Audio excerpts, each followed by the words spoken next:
আর.জি. কর কাণ্ডে অভিযুক্ত সন্দীপ ঘোষ ও অভিজিৎ মণ্ডলের বিরুদ্ধে চার্জশিট না দিয়ে জামিনে মুক্ত হতে দেওয়ায় কেন্দ্র রাজ্যের হীন যোগ সদস্যের বিরুদ্ধে এবং অভয়ার ন্যায় বিচারের দাবিতে আজ এসইউসিআই দলের পক্ষ থেকে ঘাটালে বিক্ষোভ মিছিল হয়। ঘাটাল হাসপাতাল মোড় থেকে বিক্ষোভ মিছিল শুরু হয়, শেষ হয় কেন্দ্রীয় বাসস্ট্যান্ডের বিদ্যাসাগর মূর্তির পাদদেশে। বিক্ষোভ মিছিলে নেতৃত্ব দেন দলের ঘাটাল মহকুমা কমিটির সম্পাদক অঞ্জন জানা। এই প্রধান অভিযুক্ত সন্দীপ ঘোষ ও অভিজিৎ মণ্ডলের জামিন মঞ্জুর করল। তাতে গোটা দেশের মানুষ স্তম্ভিত ও হতবাক।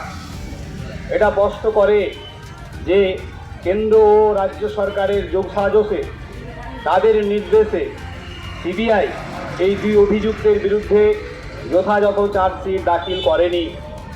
এই ঘটনা ন্যায় বিচারের প্রতি জঘন্য উপহাস ছাড়া আর কিছু নয়।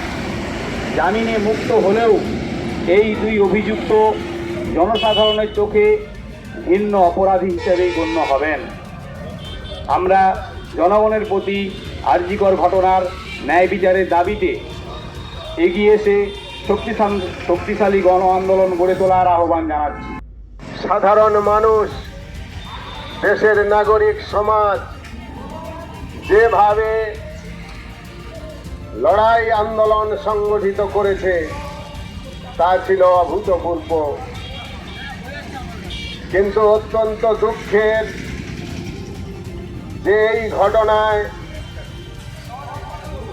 কেন্দ্রীয় সরকার এবং রাজ্য সরকার যোগসাজশ করে ঘটনাকে ধামাচাপা দেওয়া, অভিযুক্তদের আড়াল করা এবং যে দুর্নীতি, থ্রেট কালচার স্বাস্থ্য ব্যবস্থার অভ্যন্তরে আছে তাকে আড়াল করবার জন্য